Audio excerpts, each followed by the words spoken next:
good day everyone. So before we will start our report, so let us pray first. Then of the Father and of the Son, the Holy Spirit. Amen. Father God, as we start this new day for new learnings, we ask you for your guidance. Lead us all the way. May you let us see through your eyes, listen through your ears, and speak with your mouth. Be with us as we explore the world. Give us the heart to love and be kind to one another. Please watch over all our teachers, children, and families. In Jesus' name we pray, Amen. Then of the Father, and of the Son, and of the Holy Spirit, Amen. So once again, good day. We are the Group 8. Our report is all about nature and definition of partnership. So we have a table of content.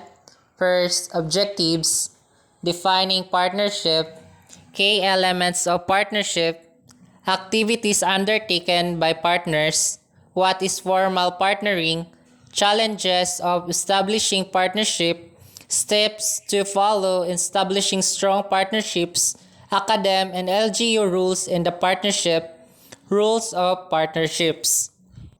Specific objectives. First, verbalize the meaning and significance of partnership and its contextual implication to academic, community, LGU collaboration. Second, interpret the substance and value of understanding the responsibilities of partners in order to achieve healthy, productive, collaborative experience between participants. Defining partnership. The concept of partnership has been defined in many ways. Some of the definitions of the concept are the following.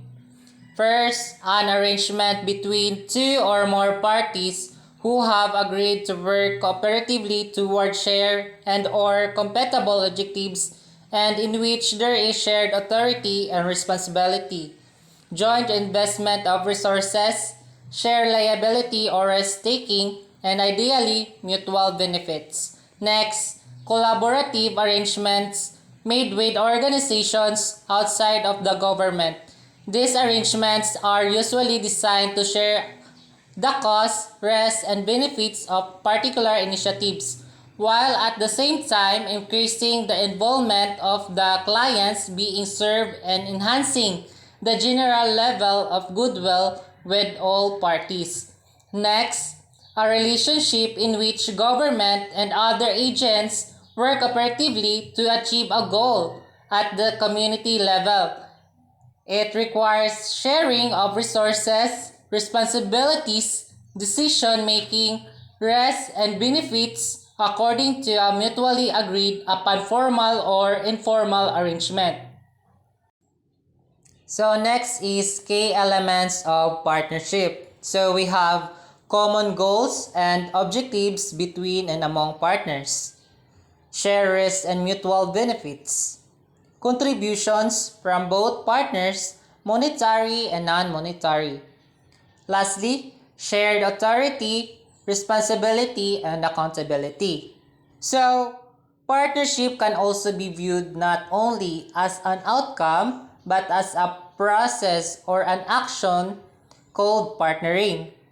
It adopts a proactive stance because the goals for partnership are not static. They are always changing, just like the abilities and relationships that change between partners. So, the concept of partnering involves exchange of purpose in a forum where the partners are treated as equal or pairs, where each one has the right to say no and commitment from the partners. These requirements evolve over time as the partnership grows and develops. Next is activities undertaken by partners. First, knowledge transfers, which refers to the transfers of technology from the school, which is presumed to possess knowledge and expertise to the local government via training. Second, improving service delivery, in which the school may assist the local government in improving the delivery of services by providing inputs through the conduct of evaluation researches on ongoing programs or those that have been completed. So the findings from the research may help the local government in deciding on whether to make certain changes in the delivery of programs or projects, or whether there is a need to completely change the programs or projects. It may be case that the findings may suggest that a similar program or project be implemented for more impact on the local population. So, third is reforming public policy, in which the conduct of policy researches, the school may assess the local government in coming up with new or reform policies. Policies which may be deemed to be more relevant and responsive to the needs and concern of the local community. Fourth one is community development that places importance in the attainment of the Millennium Development Goals or MDGs is considered to be part of the community development agenda of the local unit. The school may assist the local government in its endeavor by taking part in the advocacy campaign, by helping in the formulation of the local development plan, incorporating goals and objectives of the MDGs, by assisting in the prioritization of the programs and projects taking into account the MDG goals and objectives, and by participating in the implementation of these priority programs and project via that school's resource of knowledge and expertise. So the fifth one is providing education, which usually refers to the schools offering of short training courses to the local government officials and employees on local government officials and employees on local government administration, local development, and local governance. So this may form part of the continuing education to be provided by the school. Next reporter will be Miss Sambugay. Hello everyone. My name is Ronati Sambugay. I will report the topic of what is formal and informal partnering. So, what is formal and informal partnering is to cooperation between organization or institution may take the form of a formal or informal partnership. The informal way is done through exchange of information and resources to strengthen the partner's activity as independent institution or organizations. This is usually done through the conduct of conferences or workshop that enables each partner to learn information that is deemed of value to their respective activities. In this kind of partnership structure, exchanges are usually in terms of skills, knowledge, financial resources, and general information. So, ang formal na pakikipagsosyo ay nasa anyo ng paglikha o pagtatag ng isang bagong organisasyon upang masagawa ang ilang mga aktibidad, karaniwang mga bagong pakikipagsapalaran na maaaring mangailangan ng iba't ibang mga aktibidad mula sa mga pangunahing aktibidad o bawat kasosyo. Ang bagong istruktura na kanilang ginagawa ay gumagawa ng mga bagong serbisyo ng produkto o infrastrukturang memorandum o understanding sa pagitan ng dalawang partido. Next is challenges of establishing partnership. Letter A is partnership must be voluntary. So, upang umunlad ang partnership, ang bawat partner ay hindi dapat pilitin na pumasok sa isang tinutukoy na relasyon sa ibang organisasyon o institusyon. Ang bawat isa ay dapat handang makipagtulungan o makipagtulungan sa isa't isa sa paghahangad ng isang karaniwang layunin o layunin. Ang partnership ay dapat ding magbigay ng sapat na oras para umunlad ang pagkakaunawaan at pagtitiwala sa isa't isa. Ang mga kinakailangang ito ay hindi maaring lumabas kaagad kapag napagkasunduan sa isang collaborated na pagsisikap sa pagitan ng kasosyo. Letter B is partnership must have commitment and shared decision making. So, para maging matagumpay ang partnership, dapat itong magpakita ng paggalang sa pangako at kontribusyon ng ibang partner sa pamamagitan ng shared decision making. Mahalaga ang isang partner ay hindi dapat magkaroon ng kontrol na agenda sa ibang partner. Dapat may mga kompromiso sa paggawa ng tiyak na desisyon. Letter C is partnership must achieve a balance of power between collaboration. So, dapat isang batang lalaki na ang LGU ang naging tagapundo o ginagawa itong nangingibabaw na partido at ang paaralan ay kaya o kung gayon ay ipinapalagay ang isang mas mahabang papel sa paggawa ng desisyon na ito ay maaaring hindi magbunga ng positibong resulta at partnership ay maaaring hindi magtagal. Letter D is partnering with the LGU may present some challenges. So, ang bisa ng istruktura at tungkulin ng lokal na pamahalaan sa pakikipagtulungan sa nahaharap tayo sa hamon ng pagbabahagi ng kapangyarihan sa paggawa ng desisyon. Pakiramdam sa LGUs ay nakatali sa mga batas na mga tuntunin at regulasyon at nananagot para sa mga pampubliko. Next reporter will be Miss Roque. Steps to follow in establishing a strong partnership. Ensure top leadership level attention to the partnership. It is necessary to hammer out a good relationship with the local chief executive of the local government to ensure successful alliance. The decision of local chief executive carries much weight into the forging of partnership with the local institution.